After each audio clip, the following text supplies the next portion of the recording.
you're given, that's how we live it. Don't be mad at the system, it's simply how we've existed. I hear a lot of people talking like they politicians and choose to be an accountant because it's safe. What is up, everyone? When it comes to this Support Set Supplement Saturday, I'm going to go over 4 tips when it comes to weight gain. Now, the very first one is going to be calorie surplus or caloric surplus. Technically, calorie surplus, caloric surplus, same thing. You need to be putting in more than what you're actually burning. And as you guys know, your body just functioning, like right now, just me being alive, I'm burning calories. This also takes into account your resting metabolic rate or your BMR, which is basal metabolic rate, or anything like that. Just your body being alive, you're burning calories. So let's say just by that, you're burning 2,000 calories a day. You are a sedentary individual and you are just burning and you're maintaining your weight, that's it. If you increase it by 500 to 750, then yes, you will gain about a pound to 1.5 pounds per week. Again, take into account that this is how much you're burning here. You increase that by 500, 500 times 7 is 3,500, which is about a pound in a week, 4 pounds in a month. If you do 750 times 7, then that would be, if I'm doing the math correctly, that would be, on the top of my head, 4,250. It was like 4,250 calories, which is about 1.5 pounds per week, which would therefore be 6 pounds in 1 month. Now, if you're doing that, if you're doing 6 pounds and you notice that you're still on the relatively lean side, especially for guys, they will tend to get more fat here and on their back. There's a couple studies says that it's due to testosterone, where it likes to deposit it here. And then when it comes to estrogen, it likes to deposit it on your legs, it likes to deposit it on your butt, your arms, and some people will also get it on, when it comes to women, they also get it on their back, their stomach, and so on and so forth. But again, it depends on the individual. Now, when it comes down to it, if you are an active individual, then yes, you're going to need more of a caloric surplus because you're not just doing this. If you are, for example, someone who is more active, there's a high likelihood you're going to have more muscle mass than a sedentary individual. That means just by your body functioning, you're going to need more food in order to just maintain yourself. So let's say because of you having more muscle on you, you are burning 2,250 calories by just functioning. You are more active and you are burning, let's say 500 calories more by just having an active lifestyle on a daily. You could be working in construction, you could be working out, you could be an athlete, you could be anything. So that would be a total of 2,750 calories that you're burning in a day.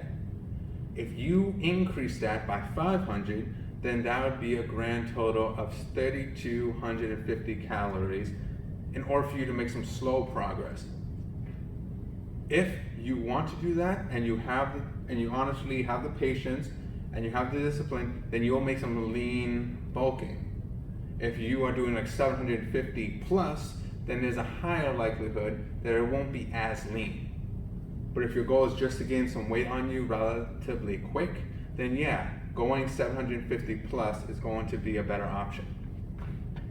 But if you go too much of caloric surplus and you notice you're getting a lot more fat on you, then it's going to affect your performance because your body is now having to move around more excessive weight. Now again, this depends on how long you're in a calorie surplus. Now the third thing is your sleep, because just like the weight loss, weight gain, maintaining yourself, you need to get sleep because cortisol levels is going to be elevated due to work, family, friends, school, etc. or relationships. But cortisol levels is going to screw with people differently. Some people, they'll lose weight, some people will gain weight, and a lot of times it will be fat, and then other people, they'll have different types of health conditions, like when it comes to different types of higher likelihood of diseases, cancers, all these other things, due to bad stress levels. Now, is that going to happen like that? No. There's just a higher chance of you getting certain conditions. Some people, they'll notice that they're just more fatigued. And that's due to the fact that if you're not getting the proper sleep, and I'm not saying just non-REM, you need to have REM. Non-REM and REM is part of the sleep process. If you're just getting non-REM, it's going to feel like you blinked and you look at the time, 8 hours have passed, but you just felt like you just closed your eyes and now you have to wake up and go to work. You don't want that. You want deep, rejuvenating sleep because that will feel like you are energized. You're going to recover quicker. You're going to be able to function better and ultimately achieve your goals much quicker because of the better recovery. The fourth thing is vitamins and minerals. Yes, nutrition had its own little thing. And yes, that was focusing more on calorie surplus and getting those protein, carbs, fats. If you already see, hey, I'm getting plenty of protein, I'm getting a decent amount of fats and some carbohydrates, you could be getting those macronutrients, and you could be getting the perfect amount of calories and be gaining weight. But those little dudes, the micronutrients, those are super important, especially for someone who is doing a lot of resistance training and they're just trying to focus on getting more muscle mass or just focusing on getting some quality weight on them. If you have an issue when it comes to a vitamin or mineral deficiency, there's a higher likelihood that you can develop some serious conditions that will slow you down. For example, your thyroid is affected by so many different things. Bad stress. It is affected due to iodine deficiency. It is affected by so many different things.